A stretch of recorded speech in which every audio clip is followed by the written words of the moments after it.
Hi అండి అందరికీ. మొన్న ఒక వీడియోలో చెప్పాను కదా, హౌస్ అయితే క్లీన్ చేస్తున్నామని. ఈ రోజుకైతే మొత్తానికి అన్ని పనులు కూడా కంప్లీట్ అయితే అయిపోయాయి.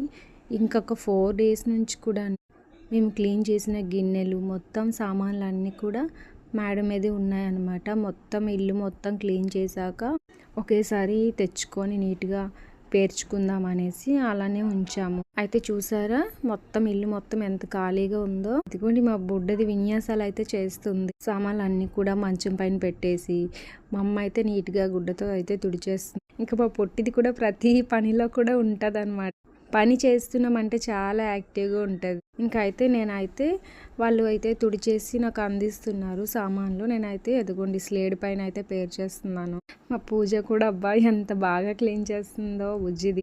బిలో మిడిల్ క్లాస్ ఇల్లు ఇలానే ఉంటాయండి. స్పెషల్గా బెడ్రూమ్ అనేసి అది మొత్తం ప్లెయిన్గా ఉండాలి, దానికి ఒక థీమ్ ఉండాలి, అలా ఉండదు అనమాట. మొత్తం ఎన్ని గదులు ఉన్నాయో అన్ని గదుల్లో స్లేడ్ పైన కూడా సామాన్లు పేర్చేసే ఉంటాయి. అది బెడ్రూమ్ అయినా కిచెన్ అయినా ఏదైనా హాల్ అయినా ఎక్కడైనా సరే సామాన్లన్నీ పేర్చి ఉంటాయన్నమాట ఇలా నీట్గా. అయితే పైన అయితే అలా ప్లేట్స్ పెట్టాము. తర్వాత చిన్న చిన్న గిన్నెలు డిషెస్ ఉంటాయి కదా, అలాంటివన్నీ పెట్టేసి బేసిక్గా ఇవన్నీ కూడా మామూలుగా చెప్తే కిచెన్లో పెట్టాల్సిన ఐటమ్స్ అనమాట. అయినా ఇలా అందంగా పేర్చుకుంటే చాలా బాగుంటుంది, ఇష్టం నాకు. ఇంకా మధ్యలో తినడానికి ఏమీ లేవని చెప్పేసి ఎర్రదుంపలు అయితే ఉడకబెట్టాను, వేడిగా ఉంటుంది తినొచ్చు అని. చూసారా ఎంత బాగా మెరిసిపోతున్నాయో.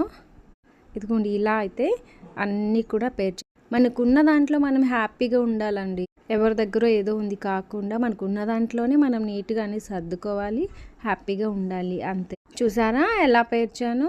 మీకు వీడియో అయితే నచ్చిందా? నచ్చితే సబ్స్క్రైబ్ చేయండి, అలాగే లైక్ చేయండి. Bye bye.